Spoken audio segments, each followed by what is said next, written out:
దేశాయికి phone చేశాడు Rahul. Phone పెట్టేస్తూ ఆయన హెల్త్ బాగోకు ఇంటికి వెళ్ళిపోయారట అన్నాడు రాహుల్ సెక్రటరీ చెప్పిన విషయాలు విని. అయితే ఇంటికి వెడదాం పద అన్నాడు భట్టాచార్య. దారిలో రాహుల్ అందాక జరిగిన విశేషాలు, శాంక్చురీ విషయాలు చెప్పాడు. అంతా విని అసలు వ్యక్తి తప్ప అందరూ తెలిసిపోయినట్లే వాడియాబోయాడు. వీళ్ళ విషయాలు తెలియక అమాయకంగా వీళ్ళ మధ్య ఇరుక్కున్నాడు డిసోజా. అతడి పాత్ర ఇందులో లేదేమోననిపిస్తోంది నాకు. కానీ ఒకసారి ఆయన్ని హెచ్చరించక తప్పదు. పోతే సజ్జనీష్, ఆల్మోస్ట్ సజ్జనీష్ హౌస్ అరెస్ట్ కిందే లెక్క. అతన్ని వెన్నంటే ఉన్నాడు వై. సకృతాపన అయిపోయింది. వీళ్ళందరి వెనక ఉండి ఇంత అంతర్నాటకాన్ని ఇండియాలో ఆడించిన టాప్ సీక్రెట్ ఎవరు అనేదే ఇప్పుడు తేల్చాలి. ఆ వ్యక్తి ఇండియా నుండి పారిపోవటానికి ప్రయత్నిస్తారేమోనని కూడా అనిపించక మానదు ఇప్పటి పరిస్థితుల దృష్ట్యా. రాహుల్ ఆయన మాటలని శ్రద్ధగా వింటున్నాడు. అతడి ఆలోచనలోకి ఓ వ్యక్తి వచ్చి అవునా కాదా అనే విచికిత్సలో అతడిని కుదిపివేస్తోంది. కారు దేశాయి ఇంటి ముందు ఆగింది. డాక్టర్ వెళ్ళిపోతూ కనిపించాడు. వాట్ హ్యాపెండ్ అడిగారు అతడిని ఇద్దరు ఒకేసారి. ఏం లేదు, ఇప్పుడే స్పృహ వచ్చింది. ఎనిమిగ్గా ఉండటంతో కళ్ళు తిరిగాయంతే అన్నాడు అతడు. రాహుల్, భట్టాచార్య లోపలికి వచ్చారు. వాళ్ళని చూస్తూనే దేశాయి కళ్ళు నిప్పులు రాల్చాయి. నువ్వింత దేశద్రోహి అనుకోలేదు. నన్నే మోసం చేస్తావా? ఇంకా ఏదో అనాలని ఆవేశపడుతున్న ఆయన మాటల్ని మధ్యలో తుంచేస్తూ, సార్, ఈయన నిజంగా మన భట్టాచార్య. ఇంతకాలం మన మధ్య భట్టాచార్యలా మెలిగింది మిస్టర్ వాడియా అన్నాడు రాహుల్. వాడియానా? అతడెవరు? ఆశ్చర్యంగా అడిగాడు దేశాయ్. ఉన్నాడులే ఓ ప్రబుద్ధుడు. దేశంలో ఆ మధ్య జరిగిన కల్లోలాలన్నింటికీ బాధ్యుల్లో ఒకడు. అన్నట్లు ఇదో నీ బ్రీఫ్ కేస్ అన్నారు ఆయన బ్రీఫ్ కేస్ అందిస్తూ. దాన్ని ఆనందంగా అందుకుని ఓపెన్ చేసి ఫైల్ చూసుకుని మూసేసి, ఇది ఎవరి చేతుల్లోనూ పడలేదు కదా అడిగారు ఆయన. లేదు, మీరే ప్రెసిడెంట్ అందివ్వండి. అందులో ఒక్క అక్షరం కూడా ఎవరూ చూడలేదు అన్నారు ఆయన. దేశాయి బ్రీఫ్ కేస్ పక్కన పెడుతూ, మరి మీరు ఇంతకాలం ఎక్కడున్నారు? మీ ప్లేస్లోకి అతను ఎలా వచ్చాడు అడిగాడు దేశాయ్. కాఫీలు వచ్చాయి. ముగ్గురికి ఇచ్చి వెళ్ళాడు నౌకర్. భట్టాచార్య కాఫీ సిప్ చేస్తూ చెప్పసాగారు. రాహుల్ కూడా ఆసక్తిగా వినసాగాడు. ఆ రోజు యాక్సిడెంట్ జరగగానే నన్ను అంబులెన్స్లో హాస్పిటల్కి తీసుకెళ్తున్నారు. కానీ దారి మధ్యలోనే అంబులెన్స్ తప్పించి వాడియాకి నాలాగే డ్రెస్ చేసి అంతకు 5 నిమిషాల ముందుగా యాసిడ్ స్ప్రే చేయించుకున్న అతన్ని మన అంబులెన్స్లా ఉన్న అంబులెన్స్లో హాస్పిటల్కి చేర్చారు. అంతా ప్రీ ప్లాన్డ్, చాలా నీట్గా పగడ్బందీగా జరిపించారు వ్యవహారం. నన్ను పీస్ లవర్స్ ఫౌండేషన్ అండర్గ్రౌండ్లో ఉంచారు. నన్ను చంపేయవలసింది, కానీ బతికించారు. నా నుండి తెలియవలసిన రహస్య సమాచారాలు, ముఖ్యంగా మన మిలిటరీ ఇంటెలిజెన్స్కి సంబంధించినవి కొన్ని ఉన్నాయి. ముఖ్యంగా ఈ మధ్య జరిగిన కొన్ని సంఘటనల తాలూకు విశేషాలు. అవి ఏ దేశానికి చెందిన ఏజెంట్ల వలన, సంస్థల వలన జరుగుతోంది. కొంత సమాచారాన్ని సేకరించారు. అది ఇంకా పేపర్ ద్వారా ప్రెసిడెంట్కి చేరలేదు. అవి బయటపడితే వారితో సంబంధాలున్న అనేక మంది స్థానికులు కూడా బయటపడతారు. తమ ఉనికే ప్రమాదం. అందుకే కొన్ని విదేశీ, స్వదేశీ శక్తులు నన్ను మాయం చేశాయి. నా స్థానంలో వాడియా చేరాడు. వాడియాకి ఇప్పుడు ఇండియాలో స్థానం లేదు. చనిపోయాడని డిక్లేర్ చేశాం కాబట్టి టిబెట్ కూడా పోలేడు. అతడి టార్గెట్ ఏదో ఉంది. దానికై నా ప్లేస్లోకి వచ్చాడు. వీళ్ళందరినీ నడిపిస్తున్న అసలు సీక్రెట్ వ్యక్తినే కనుక్కోవాలి ఇప్పుడు. అయితే మిమ్మల్ని బాగానే టార్చర్ చేసి ఉంటారన్నమాట అన్నాడు దేశాయ్. బాగా. న్యూరాన్ స్టిమ్యులేటర్ ఎలక్ట్రోడ్స్ బ్రెయిన్కి తగిలించారు. 2 నిమిషాల తర్వాత నుండి అసంకల్పిత ప్రతీకార చర్యలాగా బ్రెయిన్లో ఉన్న ఆలోచనలన్నీ వాయిస్ కాయిల్ ఆపరేట్ కావటం వలన నోటి మాటల రూపంలో బయటకు వస్తాయి. చెబుతున్న వ్యక్తికి ఇందుకు సంబంధించిన ధ్యాస ఉండదు. మీరు న్యూరాన్ డీక్యాప్ వేసుకోలేదా ఆతృతగా అడిగాడు రాహుల్. ఆయన తన నోరు తెరిచి కుడివైపునున్న 2 పళ్ళు చూపి, నేను వాటిని ఎప్పుడు ఈ ఫాల్స్ టీత్తో జాగ్రత్తగా అమర్చుకునే ఉంటాను. ఈ న్యూరాన్ డీ ఎక్సైటర్ క్యాప్సూల్ లోపలికి వెళ్ళి ఆ బ్రెయిన్ వేవ్ని ఎక్సైట్ కానివ్వకుండా న్యూట్రలైజ్ చేస్తుంది. అందువల్ల అర్థం పర్థం లేని మాటలు వస్తాయి తప్ప బ్రెయిన్లో రికార్డ్ అయి ఉన్నవేవీ రావు. వాళ్ళ స్థావరంలోకి వెళ్ళగానే నేను ఆ క్యాప్సూల్ మింగాను. ఈ మాత్రం జాగ్రత్త లేకపోతే నేను ఈ సీట్లో ఉండగలిగేవాణ్ణా? మన వై జహంగీర్ అనే పేరుతో వాళ్ళ మనిషిగా చేరారక్కడ. అతడే తెలివిగా నన్ను తప్పించాడు.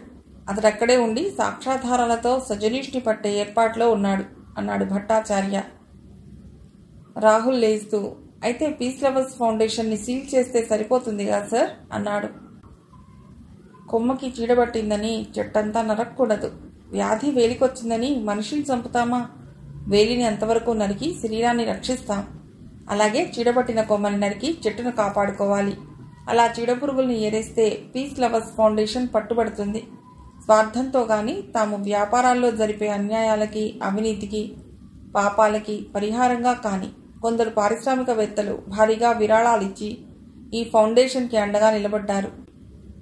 కొన్ని మంచి పనులకి సహాయపడుతోంది ఈ సంస్థ. ఇప్పుడు అది మూసేస్తే నష్టం ప్రజలకే. ఆ మాత్రపు సహాయం కూడా అందదు. తుఫాన్లకి, కులతత్వాలకి, కుటిల రాజకీయాలకి, వేర్పాటువాదాలకి బలైపోతున్న కొన్ని లక్షల మంది ప్రజానీకానికి గుడ్డిలో మెల్లలా సాయం చేస్తున్న సంస్థలివి. ఒకరిద్దరి కారణంగా సంస్థను మూసేయటం సబబు కాదు. మీకు తెలిసి కూడా అటువంటి పారిశ్రామికవేత్తల్ని, రాజకీయ నాయకుల్ని ఎందుకు ఉపేక్షిస్తున్నారు? సాక్ష్యాధారాలతో ప్రభుత్వానికి పట్టివ్వచ్చు కదా ఆవేశంగా అడిగాడు రాహుల్. పసివాడి ప్రశ్నకు నవ్వినట్లు నవ్వాడాయన.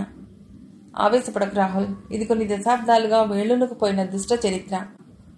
దేన్ని తిరిగి రాయటం నీవనుకున్నంత తేలిక కాదు. నీ ఒక్కడి వల్ల ఈ రోజుతోనే స్వార్థపరుల, దేశద్రోహుల చరిత్రలు మారవు. ఇది క్రమేణా జరగవలసిందే. కొన్ని సంవత్సరాలుగా దేశ ప్రజలని మోసగించిన వాడియా ఏమయ్యాడు? హెరాయిన్ లాంటి మాదక ద్రవ్యాల్ని, మారణాయుధాల్ని సరఫరా చేస్తూ అంతఃకల్లోలాలకి కారకుడైన సకృత నేడు పిచ్చి కుక్కలా తిరుగుతున్నాడు. తప్పదు. అలాంటి వ్యక్తుల జీవితాల్లో ఆ రోజు తప్పకుండా వస్తుంది. ఆ రోజు వారిని ఆ దేవుడు కూడా కాపాడలేడు. నువ్వు ఆవేశంతో నీ ప్రాణాలకే ముప్పు తెచ్చుకోకు. అనుక్షణం ఇప్పుడు సజనీష్ బృందం నిన్ను కాటేయాలని చూస్తుంటారు. నువ్వు జాగ్రత్తగా మసులుకోవాలి అంటుండగానే ఆయాలు ఏడుస్తున్న పసిబిడ్డల్నిద్దరినీ సముదాయించలేక సతమతమవుతూ కనిపించారు. దేశాయి భట్టాచార్యని చూస్తూ ఆశ్చర్యంగా ఇతడు అని అడిగాడు. భట్టాచార్య చిరునవ్వుతో తర్వాత చెప్తాను అన్నారు. ఏమిటి, మిస్సెస్ స్మిత్ ఇంట్లో లేరా? ఆఫీస్కి వెళ్ళారా? నీకు ఇలా ఉందని ఫోన్ చేయాల్సింది. పిల్లల ఆరోగ్యం సరిగ్గా లేదా? ప్రశ్నించాడు ఆయన. పిల్లల గొంతులు తారాస్థాయిలో ఉన్నాయి. ఆఫీస్కి ఫోన్ చేశాను, రాలేదన్నారు వాళ్ళు. ఎక్కడికో ఉదయాన్నే వెళ్ళిందన్నారు ఆయాలు. పెద్ద పాపకి ఫీవర్ కూడా ఉంది అన్నాడు దేశాయ్. ఆయన మొహంలో విషాదం కొట్టొచ్చినట్లు అనిపిస్తోంది. పెద్ద వయసులో పిల్లలు పుడితే ఆ పిల్లలపై తండ్రికి మమకారం ఎక్కువగా ఉంటుంది. అదేనా, లేక దేశాయ్ ఇలా విషాదంగా ఉండటానికి కారణం మరేదైనా ఉందా? భట్టాచార్య పెద్దరికం, లోకానుభవం తాలూకు మనస్సు ఆలోచిస్తోంది. ఆమె వయస్సులో ఉన్న స్త్రీ, ఇతడు మధ్య వయసు దాటిన వ్యక్తి. దాంపత్య జీవిత కల్లోలాలు కాదు కదా. ఆయన ఆలోచనలలా సాగుతుంటే రాహుల్ సడన్గా లేచి, ఒకసారి ఇలా రండి సార్ అన్నాడు అతన్ని చూస్తూ. సారీ అన్నాడు దేశాయిని చూస్తూ. భట్టాచార్య ఆలోచనలో నుండి బయటపడి రాహుల్ని కనుబొమ్మలు ముడిచి చూసి బయటకొచ్చారు.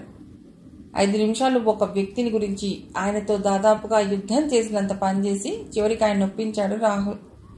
2 రోజుల్లోకి వచ్చాయి అంతర్జాతీయ సభలు. 150 దేశాల ప్రతినిధులు అప్పుడే వచ్చేస్తున్నారు. ఈ సమయంలో నువ్వు ఇలాంటి నిర్ణయం తీసుకుంటున్నావు. ఏమాత్రం బయటకి పొక్కినా, నీ నిర్ణయంలో పొరపాటు వచ్చినా దేశ ప్రతిష్టకే చాలా భంగం కలుగుతుంది. నా మనస్సు అంగీకరించలేకపోయినా నీ మీదున్న నమ్మకం నేను నీ పనికి నియమిస్తోంది. జాగ్రత్త. మీరు నిశ్చింతగా ఉండండి. వచ్చే డిగ్నిటరీస్ విషయం చూసుకోండి. మిగతా పనులు పూర్తి చేసుకుని మీ దగ్గరకు వస్తాను. వెంటనే తన కారులో అతడు వెళ్ళిపోయాడు.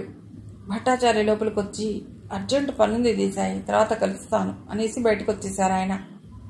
వారింట్లోనే గార్డెన్లో తిప్పుతూ పిల్లల్ని సముదాయిస్తున్నారు ఆయాలు. భట్టాచార్య రోడ్డు మీద కొంత దూరం నడిచి అటుగా పోయి టాక్సీ ఆపి ఎక్కి ఇల్లు చేరుకున్నాడు. అంతకుముందే డీజీపీ ఆయన చనిపోలేదని ఫోన్లో చెప్పి ఉండటంతో ఇంట్లో పనివాళ్లు, ఆఫీస్ స్టాఫ్, సెక్రటరీలు ఆయన రాకకి ఆనందించారు. ఆయన నేరుగా తన గదిలోకి వెళ్లి ఓ ఫోటో తీసుకుని చాలాసేపు ఆలోచిస్తుండిపోయారు. ఆ తర్వాత కర్తవ్యం వెన్నుదట్టేసరికి పిఏని పిలిచి ఏం చేయాలో చెప్పారు. చూడు, దేశాయి నుండి కానీ మరెవరి దగ్గర నుండైనా సరే ఫోన్ వస్తే నేను ఇంట్లో లేనని చెప్పండి. 48 గంటలు మీరు ఈ విధంగా ఎవ్వరు ఫోన్ చేసి అడిగినా నేను అవుట్ ఆఫ్ స్టేషన్ అని, బిజీగా ఉన్నానని చెప్పండి అన్నారు ఆయన. ఇంతలో ఆయనకి డిఫెన్స్ మినిస్టర్ నుండి, హోంమంత్రి గారి పిఏ నుండి ఫోన్లు వచ్చాయి. ఆ క్షణం నుండి ఆయన ఊపిరి సలపని పనులతో బిజీ అయిపోయారు. 1 గంట తర్వాత నేవీ, వైమానిక దళాలకి ఒక ఫోటో కాపీతో పాటు ప్రెసిడెంట్ ఆర్డర్స్ వెళ్ళాయి. ఆ ఫోటోలోని వ్యక్తిని బోర్డర్స్ దాటనివ్వవద్దని మెసేజ్ పంపబడింది. బోర్డర్స్లో సెక్యూరిటీ అలర్ట్ చేయబడింది. దేశంలోని వివిధ పేపర్లు, రేడియోలు, టీవీలు స్పెషల్ అనౌన్స్మెంట్ ఈ విధంగా ఇచ్చాయి. ఈ గుర్తులు, పోలికలు ఉన్న ఈ వ్యక్తి ఆచూకీ తెలిపినా, పట్టించినా భారత ప్రభుత్వం వారికి ₹1,00,000 బహుమానం ఇవ్వగలదు. దానితో పాటు రాష్ట్రపతి ప్రశంసాపత్రం కూడా లభించగలదు. Assistant director of fisheries, Kerala government office ముందు అప్పుడే వచ్చి ఆగిందో కారు. అందులో నుండి మీడియం హైట్తో ఉన్న ఓ వ్యక్తి దిగాడు. అతడి చేతిలో బ్రీఫ్ కేస్ ఉంది. అతడు ఎటూ చూడకుండా నేరుగా లోపలికి వెళ్ళాడు. మిస్టర్ మాథ్యూస్, మార్కెటింగ్ మేనేజర్ అన్న బోర్డున్న గది ముందు ఒక్క సెకండ్ నిలబడ్డాడు. నుదుటికి పట్టిన చెమట తుడుచుకుని స్ప్రింగ్ డోర్ తెరుచుకుని లోపలికి అడుగుపెట్టాడు. మిస్టర్ మాథ్యూస్కి విష్ చేశాడు. అతడు కళ్లతోనే విష్ చేసి కూర్చోమన్నట్లు ఎదురుగా ఉన్న కుర్చీ చూపించాడు. ఆ వ్యక్తి తనని పరిచయం చేసుకుంటూ ఓవర్సీస్ ట్రేడింగ్ కంపెనీ మేనేజింగ్ డైరెక్టర్ని అంటూ ఒక విజిటింగ్ కార్డు అందించాడు. రేపు వెళ్లబోయే పానామ్ విమానంలో ఒక కన్సైన్మెంట్ రిజర్వ్ చేశాను. నేను అందులో యుఎస్కి సుగంధ ద్రవ్యాలు పంపవలసింది. కానీ నాకు స్టాక్ రాలేదు. రిజర్వేషన్ డబ్బు ఇప్పుడు వాపస్ తీసుకునే టైం లేదు కనుక దాదాపు $5,000 నష్టం వస్తుంది. అందుకని యుఎస్కి ఎస్టీడీ చేసి మా కౌంటర్ పార్ట్తో మాట్లాడాను. ఒకవేళ సుగంధ ద్రవ్యాలు పంపడం ఆలస్యమైతే షింపు, ఫిష్ కూడా అక్కడ మంచి గిరాకీ ఉందని అవి పంపించమని చెప్పాడు. అందుకని మీ దగ్గరకు వచ్చాను. దాని రేట్ ఎంతైనా పర్వాలేదు. 10 బ్యారెల్స్కి ప్లేస్ రిజర్వేషన్ చేసుకున్నాను గనక మీరు నాకు 10 బ్యారెల్స్కి ఈక్వల్ వెయిట్ గల షిప్ విత్ క్యాన్స్ సప్లై చేయగలరా? అభ్యర్థనాపూర్వకంగా అడిగాడు. మిస్టర్ మాథ్యూస్ అంతా విని గోడౌన్లో స్టాక్ రెడీగా ఉందో లేదో కనుక్కుని చెప్తానుండండి అంటూ గోడౌన్ సూపర్వైజర్కి ఫోన్ చేశాడు. 1 నిమిషం మాట్లాడాక, సరే సార్, మీకు రేపటికి ఫిష్ రెడీ. ఈవినింగ్ కొంత లోడ్ వస్తుంది. మా కస్టమర్స్ కూడా ఇబ్బంది కలగదు అంటూ అమౌంట్ చెప్పాడు. బ్రీఫ్ కేస్ తెరిచి డబ్బు తీసి కట్టేశాడతడు. మాథ్యూస్ నుండి రసీదు అందుకుంటూ, ఈ రసీదు తీసుకుని మా ట్రక్ డ్రైవర్ వస్తాడు, వాడికి ఫిష్ క్యాన్స్ ఇచ్చేయండి అని థ్యాంక్స్ చెప్పి బయటకు వచ్చాడతడు. సాయంకాలానికి షింపు షిప్ క్యాన్స్ ఉన్న ట్రక్ పీస్ లవర్స్ ఫౌండేషన్ ముందు ఆగింది. డ్రైవర్ లోపలికి వచ్చాడు. 2 నిమిషాల తర్వాత జహంగీర్, సాల్మన్ మరో 2 వెంట పెట్టుకుని డ్రైవర్ బయటకు వచ్చాడు. అంతా క్యాన్స్ని లోపలికి చేరవేశారు. చేపల వాసన బాగా వస్తోంది అన్నాడు లోపలికి తీసుకుపెడుతూ జహంగీర్. నోరు మూసుకో, నీకు ఈ మధ్య తిండి పిచ్చి ఎక్కువైంది. ఇది ఎవరైనా వింటే నీ తోలు వలిచేసేవాళ్ళు అన్నాడు సాల్మన్. లాభం లేదు, నాకు నోరు ఊరుతోంది. ఒక్క షింపు చేప తీసుకుంటాను. నిజంగా నీకు మతిపోతోంది. ఇవన్నీ సీల్డ్ క్యాన్స్. ఎంత సీల్డ్ క్యాన్స్ అయినా ఎవ్వరూ కనుక్కోను వీల్లేకుండా తీయగలను అన్నాడు గర్వంగా జహంగీర్. నీకు ఇవాళ మూడింది అంటూ ఫౌండేషన్ అడుగున ఉన్న అండర్ గ్రౌండ్లోకి క్యాన్స్ పట్టుకెడుతూ అన్నాడు సాల్మన్. క్యాన్స్ 10 అండర్ గ్రౌండ్లోకి చేరవేశారు. మర్నాడు మధ్యాహ్నం కావస్తోంది. ఎయిర్పోర్ట్ వారి ట్రక్ వచ్చి పీస్ లవర్స్ ఫౌండేషన్ ముందు ఆగింది. అంతా క్యాన్స్ పట్టుకొచ్చి ట్రక్లో ఎక్కించారు. క్యాన్స్ లెక్కించి 10 ఉన్నాయనుకుని తృప్తిగా తలాడించాడు సాల్మన్. ట్రక్ వెళ్ళిపోయింది. ఎయిర్పోర్ట్ వారి ట్రక్ అయితేనే డైరెక్ట్గా విమానం కార్గో అపార్ట్మెంట్ దాకా వెళ్లే అవకాశం ఉంది. అందుకనే క్యాన్స్ని ఎయిర్లైన్స్ ద్వారా వారి ట్రక్ పంపడం జరిగింది. ట్రక్ని ముందు కస్టమ్స్ డిపార్ట్మెంట్ వారు చెక్ చేశారు. కస్టమ్స్ శాఖ వారితో పాటు డ్రెస్ వేసుకున్న రాహుల్, స్వియా కూడా వచ్చి పోయేవారిని, లగేజీలని పరీక్షించసాగారు. ఆ తర్వాత ఎక్స్ప్లోజివ్ డిపార్ట్మెంట్ చూశారు. అన్ని క్యాన్స్ మీద ఫిషరీస్ డిపార్ట్మెంట్ ఆఫ్ కేరళ అన్న స్టాంప్ ఉండటంతో వాటిలో నుండి వస్తున్న షింపు చేప వాసన గమనించి మొదటి క్యాన్ ఒకటి ఓపెన్ చేసి చూశారు. అన్ని ఫిష్. క్లోజ్ చేసి అవతలికి పంపేశారు. నిరాటంకంగా క్యాన్స్ అన్నీ విమానంలోకి ఎక్కాయి. ఎయిర్లైన్స్ వారి ట్రక్ క్యాన్స్ తీసుకెళ్లిన గంటకి జహంగీర్ అండర్ గ్రౌండ్కి ఉన్న మెట్ల మీద కూర్చుని ఆలోచిస్తున్నాడు. ఉన్నట్లుండి అతడి ముందు ఓ ప్లేటున్న చేయి రావడంతో పక్కకి చూశాడు. ప్లేట్లో షింపు చేపలు 4 ఉన్నాయి. జహంగీర్ ఆశ్చర్యంగా చూశాడు. సాల్మన్ నవ్వుతూ, ఓరి మొద్దు మొహమా, నిన్నంతా షింపు చేప అని కలవరించావు కదరా, ఈ పూట దీన్ని కూర చేయించుకో, మేమంతా తలా 4 తీసుకున్నాం అన్నాడు. జహంగీర్ ఆనందంగా మొహం పెట్టి, ఎక్కడివి అడిగాడు. ఎక్కడివంటే మనవే, నిన్నటి క్యాన్స్లో ఒక దానిలోనివి అని నాలిక ఖర్చుకుని అయినా ఆ వివరాలన్నీ దేనికి నీకు? చేప కావాలన్నావు, ఇచ్చాను. పో వండించుకుని తిను అన్నాడు సాల్మన్. జహంగీర్ మరేం ప్రశ్నించకుండా థ్యాంక్ యూ అంటూ లేచి కిచెన్ వైపు వెళ్ళాడు. 2 నిమిషాల్లో తిరిగొచ్చి సాల్మన్ కోసం వెతికాడు. అతడు ఇంటికి పోబోతున్నాడు. కొంచెం ఆగు, నీతో పనుంది అన్నాడు జహంగీర్. ఏమిటన్నట్లు చూశాడు సాల్మన్. మా వాళ్ళకి సుస్థి చేసిందిట, కొంచెం డబ్బు పంపమని రాశారు. నీ దగ్గర ఏమైనా ఉందా? జీతం రాగానే ఇచ్చేస్తాను అన్నాడు మొహమాటంగా చూస్తూ జహంగీర్. ఎంత కావాలి అడిగాడు సాల్మన్. 200-300 ఇవ్వగలరా? సాల్మన్ జేబులో నుండి 200 తీసిచ్చాడు. జహంగీర్ కూడా అతడితో పాటే స్కూటర్ మీద కూర్చున్నాడు. పోస్టాఫీస్ దగ్గర జహంగీర్ని దించి సాల్మన్ తన ఇంటికి వెళ్ళిపోయాడు.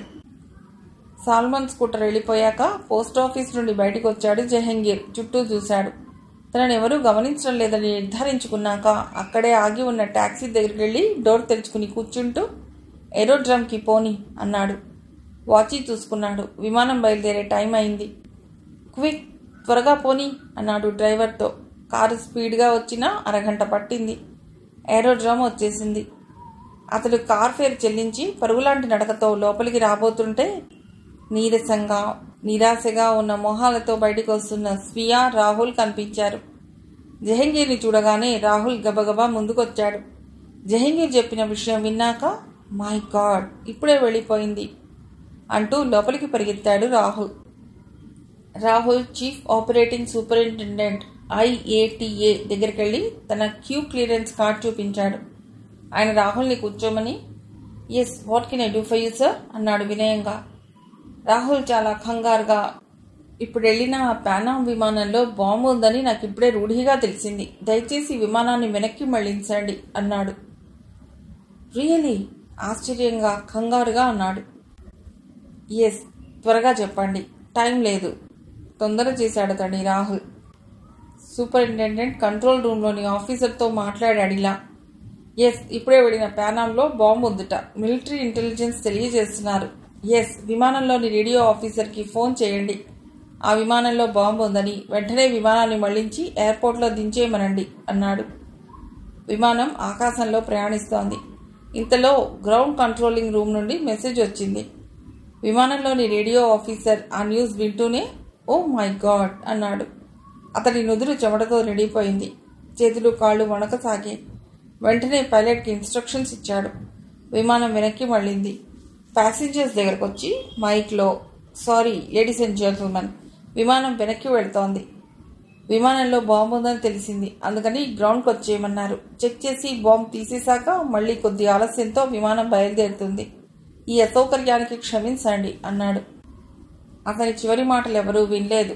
విమానం వెనక్కి గ్రౌండ్కి ఎడుతోంది, విమానంలో బాంబు ఉంది అన్న ఈ 2 వాక్యాలు విన్నాక కూర్చున్న ప్రయాణికుల గుండెల్లో బాంబులు మోగాయి. ఈ విషయం వినగానే కొందరు వెర్రికేకలు వేశారు భయంతో. కొందరు బోరుబోరును ఏడవసాగారు. మరికొంతమంది ఆ బాంబు పెట్టిన వాళ్లను నోటికొచ్చిన భాషల్లో తిడుతున్నారు.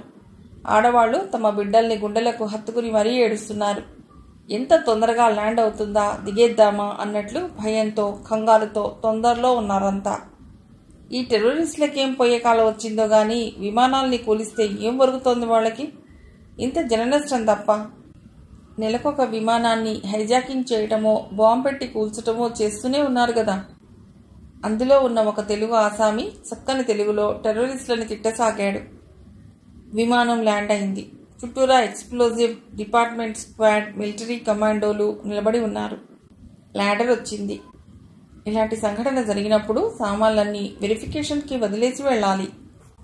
కానీ దానికి విరుద్ధంగా ప్రయాణికుల్ని తమ తమ సామాన్లు తీసుకుని వెళ్లి వెయిటింగ్లో ఉండవలసిందిగా మైక్లో చెప్తున్నారు. ఇది కొంతమందికి ఆశ్చర్యాన్ని కలిగించింది. వెంటనే కార్గో అపార్ట్మెంట్ ఓపెన్ చేసి సామాన్లు కిందికి దించుతున్నారు. వచ్చిన పోలీసులు, ఎక్స్ప్లోజివ్ స్క్వాడ్, కస్టమ్స్ అధికారులు దిగుతున్న సామాన్లని చెక్ చేయడానికి ఎటువంటి ఏర్పాట్లు చేయటం లేదు. దూరంగా నిలబడి అద్దాల్లో నుండి చూస్తున్న ప్రయాణికులకి అనేక సందేహాలు కలుగుతున్నాయి. అక్కడ హడావుడి ఏం లేదు. మరి చివరగా దిగాయి 10 aluminium cans. Explosive departments seal open చేయడం ప్రారంభించారు. కానీ ఎక్స్ప్లోజివ్స్ ఓపెన్ చేసేటప్పుడు సహజంగా తీసుకోవాల్సిన జాగ్రత్తలేవి తీసుకోకపోవటం ఈ విషయంలో కొద్దో గొప్ప అనుభవం ఉన్న వాళ్ళకి వింతగా అనిపించింది. అసలు ఆ వెతుకుతున్న వాళ్ళకి వాళ్ళు వెతుకుతున్నది దేనికోసమో అర్థం కాకుంది. కేవలం అక్కడ నిలబడ్డ ఒక వ్యక్తి ఆజ్ఞానుసారంగా వాళ్ళ పనులు చేస్తున్నారు. 1, 2, 3, 4, 5, 6, 7, 8, 9 క్యాన్స్ తెరిచారు. ఒక్కసారిగా పైకి ఎగదండుతోన్న వాసనకి ముక్కుపుటాలు పగిలిపోతున్నాయి. వెడల్పుగా ఉండి నిలువు పొడవుతో ఉన్న ఆ క్యాన్స్ నుండి షింపు చేప వాసన గుప్పు గుప్పున వస్తోంది. చివరిది 10వ క్యాన్ సీల్ ఓపెన్ చేశారు. అంతా ఆ క్యాన్ వైపే దృష్టి సారించి ఉన్నారు. బాంబు ఎక్కడా అని. ఆశ్చర్యం. అందులో నుండి కాటు వేయబోయే నాగినిలా మిషన్ గన్ చేతపట్టుకుని, జాగ్రత్త, కదిలారంటే కాల్ చేస్తాను అంటూ లేచిందో స్త్రీ. ఆమె ఎదురుగా ఉన్న పోలీస్, కస్టమ్స్, ఎక్స్ప్లోజివ్ స్క్వాడ్ అవాక్కై పొమ్మల్లా నిలబడ్డారా అద్భుత సంఘటనకి. ఆమె లేవటంతోనే రాహుల్ పక్క నుండి తప్పుకుని ఆమె వెనక వైపుకు వచ్చేసింది స్వీయ మెరుపులా. ఆ స్త్రీ చేతిలోని మిషన్ గన్ నిప్పులు కక్కే రాక్షసి నోరులా అందరి వైపు చూస్తోంది. దాన్ని అడ్డుగా పెట్టుకుని బయటపడాలని ఆమె ఐడియా. వెనుక నుండి స్వీయ ఆమె గన్ని పైకెగరగొట్టింది. గన్ ఆకాశంలోకి పేలింది. వెంటనే అంతా ఆమె చుట్టూ మూగారు. రాహుల్ ఆమె దగ్గరికి వెళ్ళి, మిస్ స్మితా దేశాయ్ ఉర్ఫ్ miss Nova Smith, you are under arrest అన్నాడు. విమానాశ్రయపు సిబ్బందిలో ఒకడు ఆశ్చర్యంగా చూడసాగాడు. బాంబు అంటే ఈవిడేనా? లోపల అనుకోబోయి పైకే అనేశాడు. Miss Nova Smith, Mrs Smita Desai ఇద్దరూ ఒకటేనన్న చేదు నిజం నమ్మటానికి నితీంద్ర దేశాయ్ చాలా శక్తి కూడగట్టుకోవాల్సి వచ్చింది. ఆమె అరెస్టు వార్త ఎంత గోప్యంగా ఉంచాలనుకున్నా అది చిలువలు పలువలుగా, కథలు కథలుగా పత్రికలకు ఎక్కింది. ఆ వార్త తెలియగానే కొన్ని క్షణాలు ఆయన మెదడు మొద్దుబారింది. ఇది నిజమా నిజమా అని పదే పదే అనుకోసాగాడు. అనుకోవడం ఏమిటి? పత్రికలు, రేడియోలు, టీవీలు ఘోషిస్తుంటే ఎంత మోసం, దగ, వంచన. ఒక ఆడదాని తెలివితేటల ముందు నా చదువు, తెలివితేటలు, మేధస్సు ఎందుకు కొరగాకుండా పోయాయి? నా ఆలోచన శక్తి ఏమైంది? ఎలా ఈ బురదలో కూరుకుపోయినట్లు? ఏమైంది తనకి? అతడి కళ్ల ముందు జరిగిన సంఘటనలన్నీ కదలసాగాయి. కాఫర్స్ బాటిల్ బ్రెడ్ మార్కెటింగ్ డైరెక్టర్గా ఆమెతో తన పరిచయం, ఆమె చొరవ, తెలివితేటలు, మంచితనం. మంచితనం ఏమిటి? అంతా నటన. రాక్షసి పాలలాంటి నా జీవితంలో ఉప్పురాయిలా ప్రవేశించింది. ఎంత పేరు, ప్రతిష్ట తనకి దేశంలో. ఒక్క నిమిషంలో వాటిని కాలరాచింది. హిమశృంగాన్నంటిన తన కీర్తిని వీధి కాలవలోకి లాగింది. దుర్మార్గురాలు. తనకేమీ తెలియదంటే ఎవరు నమ్ముతారు? ప్రపంచంలోని ప్రతి పౌరుడు ఇక తనని నువ్వు కారణమే, ఈ అసైన్మెంట్లో నీకు భాగం లేదు అన్నట్టు ఫీల్ కాసాగాడు. ఎన్నెన్ని అరాచకాలు, ఎన్ని మారణకాండలు, విధ్వంసకాండలు జరిగాయి. వాటన్నిటికీ పరోక్షంగా తను కారకుడా? ఈ అప్రతిష్ట, అవమానం భరించేదెలా?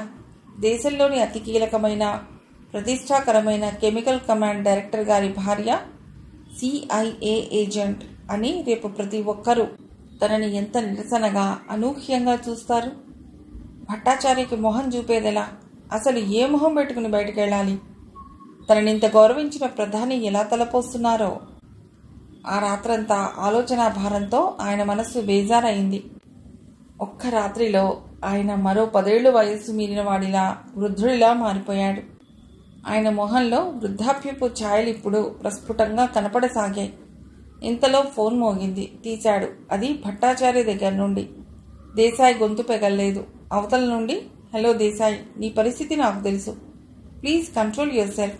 నీ దగ్గరికి రావటానికి ఏమాత్రం అవకాశం లేదు నాకు. రేపు మీటింగ్కు నువ్వు రావాలి. మొదటి ఉపన్యాసం అంటే ప్రారంభ ఉపన్యాసం నీదే. చూడు, మనస్సుని స్థిరపరచుకో. కర్తవ్య నిర్వహణకి మన ఇబ్బందులు అవాంతరం కాకూడదు. నీకు గుర్తు చేయవలసిన అవసరం లేదు. ప్రభుత్వం దగ్గరున్న రికార్డ్ ప్రకారం నీ ప్రమేయం ఏమీ ఉన్నట్టు లేదు. కాకపోతే హార్బరింగ్ క్రిమినల్స్ కింద ఆలోచించినట్లయితే శిక్ష పడుతుంది. కానీ భారత ప్రభుత్వం, కోర్టు వారిని నిన్ను క్షమించవలసిందని కోరే అవకాశం ఉంది. దేశాయ్ గొంతు వణికింది. ఎడారిలో వయాసిస్సులా, మండుటెండలో వచ్చిన వాడికి చందనపు పూతలా, ఉరికంబం ఎక్కబోతున్న వ్యక్తికి శిక్ష తప్పిపోయిందన్న వార్తలా. భట్టాచార్య మాటలు ఆవేదనతో, అవమానంతో, ఎవ్వరికీ చెప్పుకోలేని అసక్తతతో అలమటించే అతడి మనస్సుపై పన్నీటి జల్లులా కురిశాయి. మెల్లిగా గొంతు పెగిల్చుకుని, డియర్ ఫ్రెండ్, ఇప్పుడు నువ్వు ఈ ఫోన్ చేయకపోయి ఉంటే నేను ఆత్మహత్య చేసుకునేవాణ్ణి. ఎలాగో గొంతు పెగుల్చుకుని ఆ 2 మాటలు అనగలిగాడు దేశాయ్. అవతలి నుండి భట్టాచార్య ఓదార్పుతో కూడిన గొంతు, నీలాంటివాడు చేయదగిన పని కాదది. పిరికివాళ్లు, చేతకాని వాళ్ళు చేయవలసిన పనది. లోగడ నువ్వు దేశానికి చేసిన సేవలను దృష్టిలో ఉంచుకునైనా కోర్టు నిన్ను క్షమించవచ్చు. ఆ విషయం నేను చూసుకుంటాను. Forget the past. నువ్విప్పుడు నీ ప్రసంగ పాఠం తయారు చేసుకుంటున్నావు, అంతే. ఫోన్ పెట్టేశారాయన. దేశాయ్ అలాగే ఫోన్ పట్టుకుని కొన్ని క్షణాలు నిలబడిపోయాడు. తల్లి కోసం పసిపిల్లలు ఏడుస్తున్నారు. 2 రోజులైంది తల్లి వాళ్లకు కనిపించి. ఆయాలు నానా తంటాలు పడి పిల్లలను సముదాయిస్తున్నారు. ఈ క్షణం నుండి ఆ పిల్లలకి తల్లి తండ్రి తానే అనుకున్నాడు దేశాయ్. ఆ పసివాళ్లను వదిలి వెళ్లేందుకు ఆమె మనస్సెలా ఒప్పిందో. కన్న తల్లి మనస్సా, పాషాణ సదృశమా? అది మనస్సా? వాళ్ళ వృత్తిలోకి అవన్నీ చంపుకుని ప్రవేశిస్తారు కాబోలు. దేశాయ్ మనస్సు కల్లోల సంద్రంలా ఉంది. అయినా ఆ అలజడిని అదిమి పట్టి ఫోన్ పెట్టేశాడు. తన స్టడీ రూంలోకి నడిచాడు దేశాయ్. తెల్లవారింది. మబ్బులుగా అడపాదడపా చిన్న తుంపర్లతో చల్లగా ఉంది వాతావరణం. విదేశీయులకు సరిపోయే వాతావరణం ఆ రోజు ఢిల్లీ నగరంలో నెలకొంది. ఆ రోజే అంతర్జాతీయ సమావేశం నిర్ణీత సమయానికే మొదలయ్యాక ఆహుతులంతా ముందు తమ తమ దేశాల పేర్లున్న సీట్లపై కూర్చున్నారు. ప్రధాని అతిథులకి స్వాగతం చెప్పారు. వారి రాక భారత ప్రజలకి ఆనందాన్ని కలిగించిందని ప్రజల తరఫున ఆహుతులకి అభినందనలు తెలిపారు. ప్రారంభోపన్యాసం చేస్తూ డాక్టర్ దేశాయ్ మాట్లాడటం మొదలెట్టారు. 1925లో జెనీవాలో యుద్ధాలలో విషవాయువులను ప్రయోగించారన్న ఒప్పందంపై సంతకాలు చేసిన దేశాలు ఈనాడు వారిలో 4వ వంతు ఆ ఒప్పందాన్ని ఉల్లంఘించారు. ఈ మృత్యువాయువులు రకరకాల రూపాల్లో మనుషులను బాధిస్తున్నాయి. శత్రువులను రహస్య స్థలాల నుండి బయటికి రప్పించే వామిట్ గ్యాస్, మొదటి ప్రపంచ యుద్ధంలో ప్రళయతాండవం చేసిన చోకింగ్ గ్యాస్, మస్టర్డ్ గ్యాస్, ఆకస్మిక దాడులకు అనుకూలమై ఊపిరితిత్తుల వద్ద రక్తంలోకి ప్రాణవాయువు చేరకుండా అడ్డగించి ప్రాణాలను బలిగొనే బ్లడ్ గ్యాస్, నేటి భయంకరమైన రసాయనిక మారణాయుధం నర్వ్ గ్యాస్. ఈ మారణాయుధాల తయారీ దేనికి? తోటి మానవుని చంపేందుకా? ఇదా విజ్ఞానానికి ప్రతిఫలం? అంటూ మరికొంతసేపు ప్రపంచంలోని అనేక యుద్ధాల గురించి, ప్రాణికోటి నష్టం గురించి సంక్షిప్తంగా తెలిపి నివారణలు సూచించి వెళ్లి తన సీట్లో కూర్చున్నారు. ఆ తర్వాత బ్రిటన్ ప్రధాని మాట్లాడుతూ 1972లో ఒక అంతర్జాతీయ ఒప్పందం కుదిరింది. ఈ ఒప్పందం రసాయనిక, సూక్ష్మ, విషక్రిమి ఆయుధాల పరిశోధనకు, ఉత్పత్తిని, నిల్వలను, విధ్వంసాన్ని నిషేధిస్తోంది. ఈ ఒప్పందాన్ని అమలు చేయడానికి అందులోని 12వ ఆర్టికల్ ఆ దేశానికి అనుగుణంగా 1980లో 1986లో సమీక్షా సమావేశాలు జరిగాయి. కానీ జీవ సాంకేతిక శాస్త్రంలోని ఆధునిక ప్రయోగాల ఫలితాలు ఈ ప్రమాదాన్ని ఎక్కువ చేశాయి. జెనీవా కేంద్రంగా ఏర్పాటైన 40 దేశాల మహాసభ ఈ ప్రమాదాన్ని గుర్తించి నివారణోపాయాలు సూచించింది. ఫిన్లాండ్ తదితర దేశాలు కూడా ఈ రసాయనిక ఆయుధాల తయారీని నిలిపివేశాయి అంటూ రసాయనిక ఆయుధాల పట్ల ప్రపంచ దేశాల్లో వచ్చిన నిరాసక్తతని తెలియపరిచారు. ఆ తర్వాత సోవియట్ ప్రతినిధి మాట్లాడుతూ రసాయనిక ఆయుధాల ఉత్పత్తిని సోవియట్ యూనియన్ నిలిపివేసింది. ఉన్న ఆయుధాలని విధ్వంసం చేయడానికి ఒక ప్రత్యేక కారాగారాన్ని నిర్మిస్తున్నామని గోర్బాచోవ్ ప్రకటించారు. రసాయనిక ఆయుధాల వ్యతిరేకోద్యమానికి గోర్బాచోవ్ ప్రేగ్ ప్రకటన ఎంతో దోహదపడింది. రసాయనిక ఆయుధాలను విధ్వంసం చేయడానికి నిర్మిస్తున్న కర్మాగారాన్ని చూడటానికి సోవియట్ 51 దేశాల నుండి 130 మంది ప్రతినిధుల్ని, 56 మంది పాత్రికేయుల్ని 1987 అక్టోబర్ 3, 4 తేదీలలో ఆహ్వానించింది. తమ రహస్య రసాయనిక ఆయుధాల కేంద్ర తనిఖీ కూడా 1987 ఆగస్టులో సోవియట్ అంగీకరించి ప్రపంచానికి తన చిత్తశుద్ధిని ప్రకటించింది. రసాయనిక ఆయుధాల నిలిపివేతలో ముందడుగు వేసింది. అయితే 1987 అక్టోబర్ 16న అమెరికా కాంగ్రెస్ కొన్ని రసాయనిక ఆయుధాల ఉత్పత్తికి ఆమోదముద్ర వేయటం దురదృష్టకరం. అయినా ఈనాడు పరిస్థితులు మారుతున్నాయి. అంతర్జాతీయ స్థాయిలో రసాయనిక ఆయుధాల ఉత్పత్తి నిలిపివేయాలన్న విషయంలో అందరూ ఏకాభిప్రాయంలో ఉన్నారు అని ముగించారు ఆయన. తర్వాత బల్గేరియా ప్రతినిధి మాట్లాడుతూ ఇరాన్ ఇరాక్ యుద్ధాలలో జరిగిన మారణకాండ ప్రపంచానికంతటికీ తెలుసు. బాంబులు రాకెట్ల ద్వారా ఇరాక్ పలుమార్లు రసాయనిక ఆయుధాలను ఇరాన్ ప్రజలపై ప్రయోగించిందని ఐక్యరాజ్య సమితి బృందం తమ నివేదికలో వెల్లడించింది. పెద్ద ఎత్తున ఇరాక్ రసాయనిక ఆయుధాలు ప్రయోగించడంలో ఇరాన్ ప్రజలు పడిన బాధలు చెప్పనలవి కావు. ఈ విధంగా జెనీవా ఒప్పందాన్ని ఎవరైనా అతిక్రమిస్తే వారి మీద అదే పద్ధతిలో దెబ్బతీసే హక్కు మాకుందంటూ అమెరికా రష్యాలు అంటున్నాయి. ఇలా అగ్రరాజ్యాలు ఉగ్రరూపం ధరిస్తే ప్రపంచం సర్వనాశనమైపోయే రోజు ఎంతో దూరంలో లేదనిపించక మానదు. ఆయుధాల నిషేధానికై అమెరికా రష్యాల మధ్య సత్సంబంధాలు నెలకొనాలని ప్రపంచం కాంక్షిస్తోంది. రసాయనిక ఆయుధాల విషయంలో అగ్రరాజ్యాలే ముందుగా చర్య చేపట్టాలి.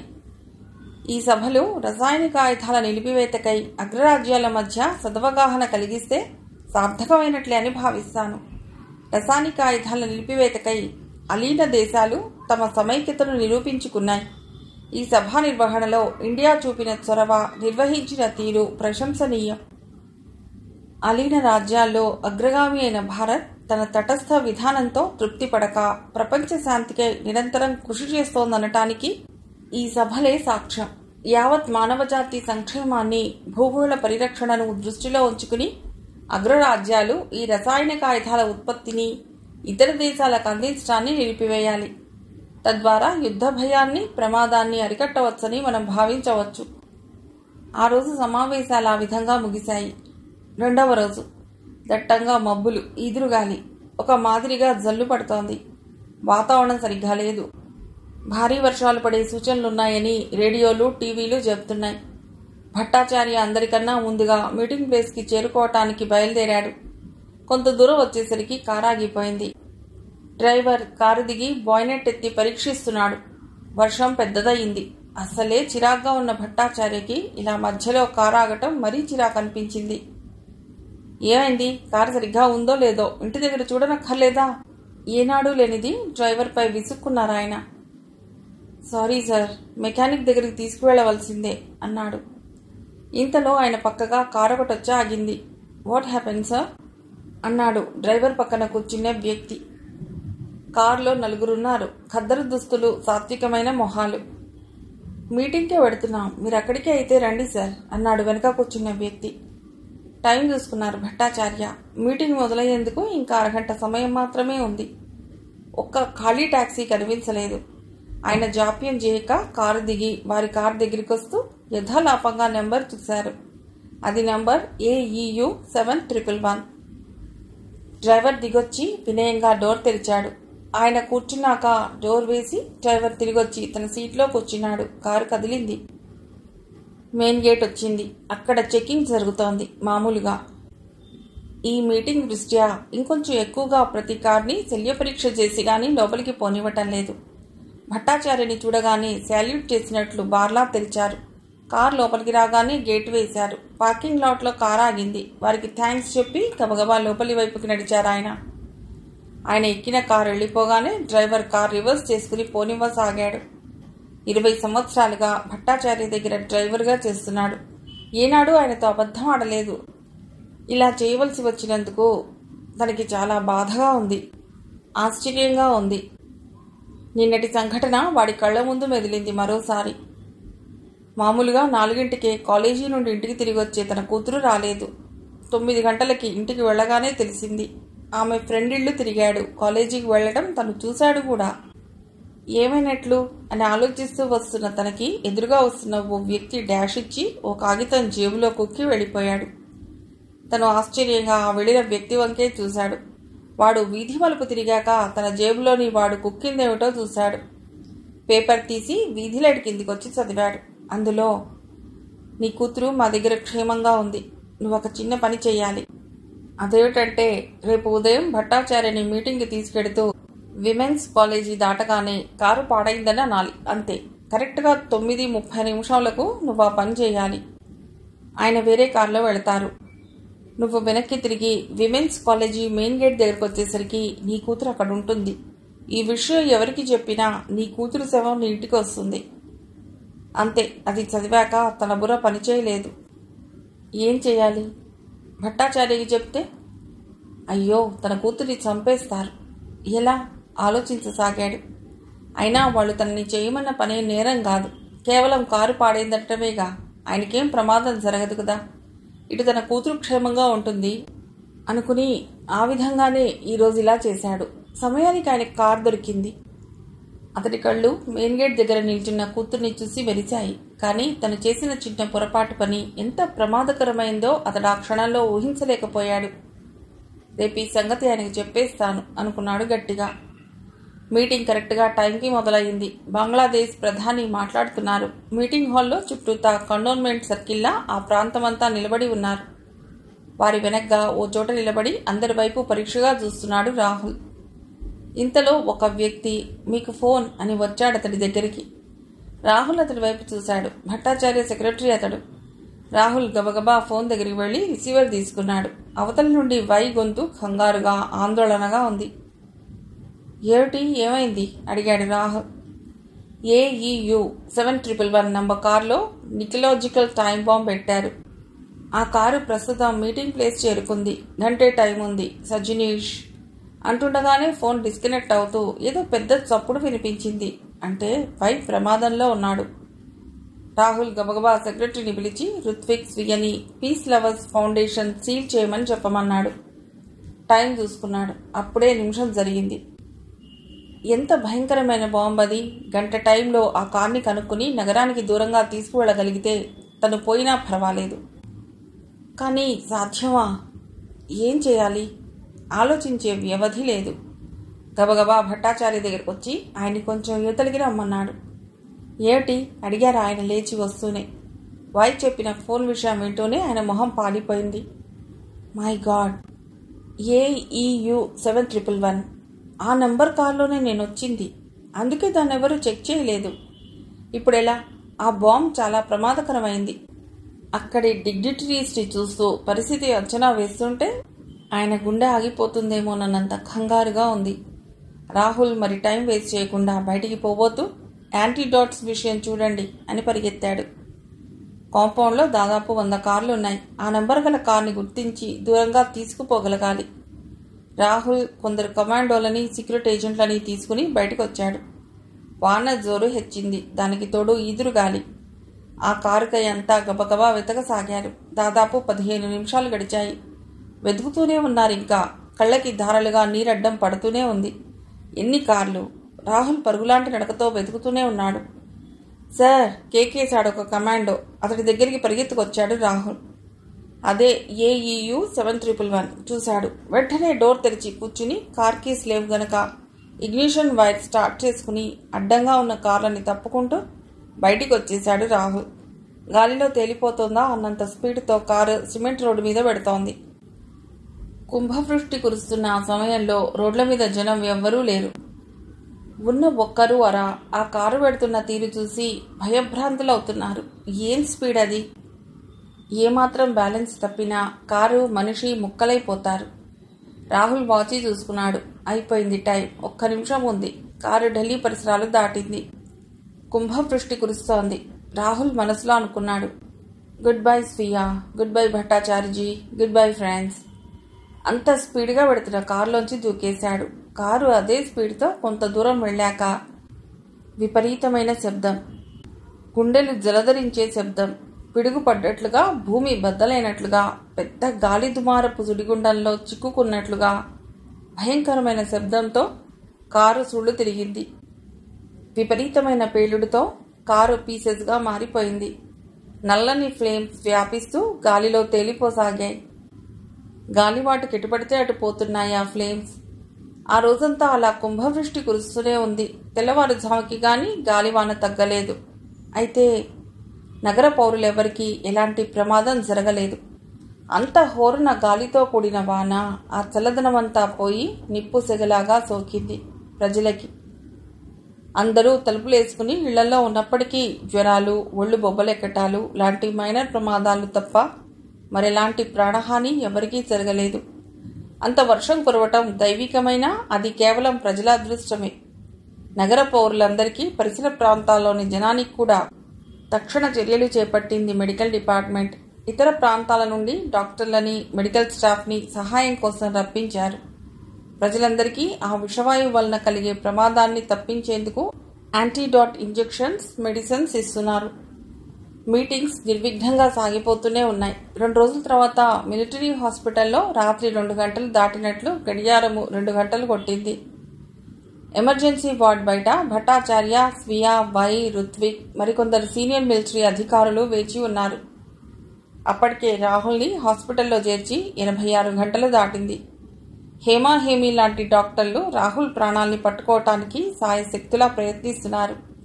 దాదాపు 10 గంటలు అతడు జీవన్మరణాల మధ్య కొట్టుమిట్టాడుతూ ఆ బాంబు పేలిన ప్రదేశానికి కేవలం కొద్ది దూరంలో ఎవ్వరూ కనుక్కోలేని విధంగా పడి ఉన్నాడు. ఎలా తెలిసిందో గాని బాంబు విషయం కారు చిచ్చులా నలుదిక్కులా పాకింది. ఎవరి ప్రాణాలు వారికి తీపాయే. ఒక పక్క విపరీతంగా కురుస్తున్న వాన, మరోపక్క నల్లగా నిప్పులు కురుస్తున్నట్లుగా అంతటా అలుముకునే ఫ్లేమ్స్. సడన్గా మారిన ఆ వాతావరణానికి భయభ్రాంతులై బయటికి రాలేక తలుపులు వేసుకుని ఇళ్లల్లో ఉన్న జనం మీటింగ్ హాల్లోనే అతిథులందరికీ అప్పటికప్పుడు యాంటీడాట్ ఇంజెక్షన్స్, మెడిసిన్స్ ఇచ్చేశారు. వెదర్ ప్రూఫ్ కార్లలో వారిని సురక్షితంగా గెస్ట్ హౌస్లకి చేర్చాక సడన్గా వాతావరణంలో కలిగిన మార్పుకి ప్రజల్ని భయపడవద్దని, అందరినీ యాంటీడాట్ ఇంజెక్షన్స్, మెడిసిన్స్ తీసుకోమని మైకులు పెట్టి కార్లలో తిరుగుతూ చెప్పించారు. రేడియో, టీవీల ద్వారా ప్రజలకి తప్పకుండా మందులు వేసుకోవాల్సిందిగా చెప్పించాక అప్పుడు రాహుల్ గురించి ఆలోచించారు భట్టాచార్య. బాంబు ఉన్న కార్ని తీసుకువెళ్లిన వ్యక్తి గురించి ఎవ్వరూ ఆలోచించలేదు. తమ ప్రాణాల్ని కాపాడుకోవటంలోనూ, తమ ఇబ్బంది గురించి ఆతృతపడి ఇంజెక్షన్స్ తీసుకోవటంలో ఆదుర్దా చెంది తొందరపడుతున్నారు గాని తమందరి ప్రాణాలు కాపాడటానికై తన ప్రాణాల్ని బలి చేసుకున్న అతడి గురించి ఎవ్వరూ తలచలేదు. అప్పటికే బాంబు పేలి 10 గంటలు దాటింది. మిలిటరీ స్క్వాడ్ ఒకటి యాంటీడాట్ తీసుకుని బయలుదేరింది వ్యాన్లో. అతడిని వెతుకుతూ ఊరి బయట పెద్ద గుంట ఏర్పడిన ఒక చోట కారు ముక్కలన్నీ చెల్లాచెదురుగా పడిన దగ్గర నుండి నలువైపులా వెదగసాగారు స్క్వాడ్ మెంబర్స్. ప్రమాద స్థలానికి కొంత దూరంలో కూరుకుపోయి బట్టలు, ఒళ్ళు కాలి బొబ్బలెక్కి ప్రాణం ఉందా లేదా అన్నట్లు పడి ఉన్న ఒక ఆకారాన్ని వ్యాన్లో వేసుకుని తెచ్చి హాస్పిటల్లో చేర్చారు. ఆ క్షణం నుండి ఈ క్షణం దాకా డాక్టర్లు నిర్విరామంగా కృషి చేస్తున్నారు అతని ప్రాణాలు కాపాడటానికి. ఇంతలో ఎమర్జెన్సీ వార్డ్ డోర్ తెరుచుకుంది. చీఫ్ బయటకు వచ్చారు. ఆత్రంగా అంతా ఆయన వైపు అడుగులు వేశారు. ఆయన భట్టాచార్య వైపు చూస్తూ, సారీ సార్, ఎంతో ప్రయత్నించాం, బట్ హీఈస్ క్లినికల్లీ డెడ్ అన్నాడు. మిలిటరీ అధికారులు తమ తలలపై ఉన్న క్యాప్స్ తీశారు. రాహుల్ అనే military intelligence officer analogical time bomb బారి నుండి ఢిల్లీ నగర పౌరుల్ని, దేశ విదేశాల నుండి వచ్చిన ప్రతినిధుల్ని కాపాడి ఆ ఫ్లేమ్స్కి తాను బలి అయినాడు. దేశం కోసం ప్రాణాలు అర్పించిన ఈ ఆఫీసర్కి ప్రభుత్వము, ప్రజలు తమ నివాళులు అందించారు. తన ప్రాణాన్ని లెక్కించక దేశ ప్రతిష్ట కోసం, ప్రజారక్షణ కోసం తన ప్రాణాన్ని పోగొట్టుకుంటానని తెలిసి కూడా వెనుకాడక ధైర్యంగా అత్యంత సాహసాన్ని చూపి ఇందరి ప్రాణాలు కాపాడిన మహోద్దాత్తమైన ఆ ఇంటెలిజెన్స్ ఆఫీసర్ మానవతా ధర్మానికి జోహార్లు అర్పిస్తున్నా అంటూ వివిధ పత్రికలు రాహుల్ ధైర్య సాహసాలని, అతడు ప్రాణాలు పోగొట్టుకున్న తీరుని గురించి ఎంతో గొప్పగా అభివర్ణించాయి. రాహుల్ మరణవార్త వినగానే స్పృహ కోల్పోయిన స్వీయకి 2 రోజుల తర్వాత గానీ స్పృహ రాలేదు. ఆమెకి స్పృహ రాగానే మొదట కనిపించిన వ్యక్తి భట్టాచార్య, ఆ తర్వాత డాక్టర్ ఆమెని పరీక్షించి షీజ్ ఆల్ రైట్ సార్ అన్నాడు. స్వీయ ఎలా ఉందమ్మా అడిగారు భట్టాచార్య. బాగానే ఉందన్నట్లు తలూపింది. ఆమె చూపెక్కడో ఉంది. మొహం నిరామయంగా ఉంది. పెను తుఫాను తాకిడిలో అల్లకల్లోలమై మళ్లీ యథారూపంగా గంభీరమైన స్థితిని పొందిన సముద్రంలా ఉందామె. భట్టాచార్య ఆమె వైపు పరీక్షగా చూసి, లేచి నాతో రాగలవా అడిగారు. మెల్లిగా లేచింది. పక్కనే ఉన్న ఆయా ఆమె లేవటానికి సాయం చేసింది. భట్టాచార్య ఆమె వైపు చూస్తూ, అమ్మాయి గారి దుస్తులు కొన్ని సూట్ కేసులో పెట్టి తీసురా అన్నారు. ఆయా ఒక్క క్షణం ఆయన వైపు, స్వీయ వైపు చూసి లోపలికి వెళ్ళింది. దాదాపు కోమా స్టేజ్కి వెళ్ళిపోయావన్నారు డాక్టర్. ఉన్నట్టుండి అన్నాడు భట్టాచార్య. కళ్లలో ఉబికిన నీటిని చీర చెంగుతో తుడుచుకుంది స్వీయ. కనీసం అతడి శవాన్ని కూడా చూడలేకపోయింది తను. ఎంత దురదృష్టం! మనసు పొరలను రంపాలతో పోస్తున్నట్లున్నది. ఎంత తుడిచినా మాటి మాటికి ఉబికే కన్నీటిలా అతడి రూపం కళ్లల్లో మెదులుతోంది. స్వీయా స్వీయా అని రాహుల్ పిలుస్తున్నట్లుగా అతని గంభీరమైన కంఠధ్వని ఏ దూరతీరాల నుండో వినిపిస్తున్నట్లు అనిపించసాగింది. భట్టాచార్య ఆమె మనసులో సాగే అంతర్మథనం గమనించాడు. కాసేపు ఆమె మూడ్ మారటానికి అన్నట్లు మిస్ నోవా స్మిత్ చనిపోయింది అన్నారు. ఆయన వైపుకి మొహం తిప్పి ఎలా అడిగిందామె. ఆమెలో స్త్రీగా బాధపడే స్వీయ వెనక్కి వెళ్లి ఏజెంట్ స్వీయ ముందుకొచ్చింది. మిలిటరీ సెల్లోని వ్యక్తి ఎలా మరణించింది అడిగింది స్వీయ. పంటిలో దాచుకున్న సైనైడ్తో మరణించింది. నిన్న కేబినెట్ కమిటీ మీటింగ్ జరిగింది. ఈ అసైన్మెంట్కి సంబంధించిన విషయాలన్నీ చర్చించాం.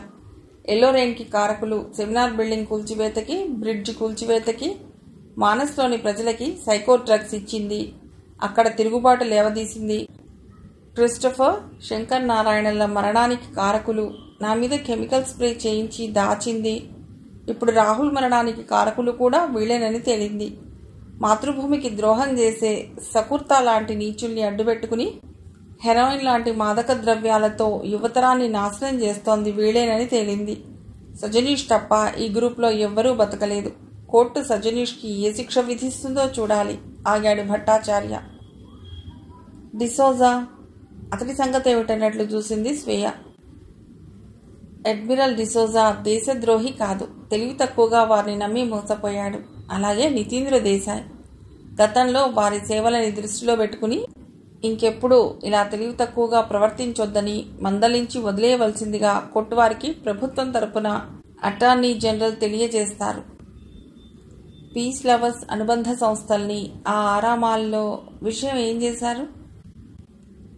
పీస్ లవర్స్ ఫౌండేషన్కి అనుబంధంగా ఉన్న సంస్థలన్నింటినీ రైడ్స్ జరిపి అనుమానితులందరినీ అరెస్ట్ చేయడం జరిగింది. ఆ ఆరామాల్లోని వ్యక్తుల్ని కూడా ఇంట్రోగేట్ చేస్తున్నారు. ప్రస్తుతం అన్నింటినీ సీల్ చేయించడం జరిగింది. అది కేవలం తాత్కాలికమే. ఒక వ్యక్తి కోసం ఒక సంస్థను నిలిపివేయటం మంచిది కాదు. ఫౌండేషన్స్ కొంతకాలం తర్వాత తమ కార్యకలాపాలన్నీ యథావిధిగా చేసుకోవచ్చు. కాఫర్స్ బ్యాటిల్ బ్రెడ్ని కూడా పనిలో పనిగా తీసివేయించకపోయారా? దానివల్ల ఎవరు ప్రయోజనం పొందుతున్నట్లు?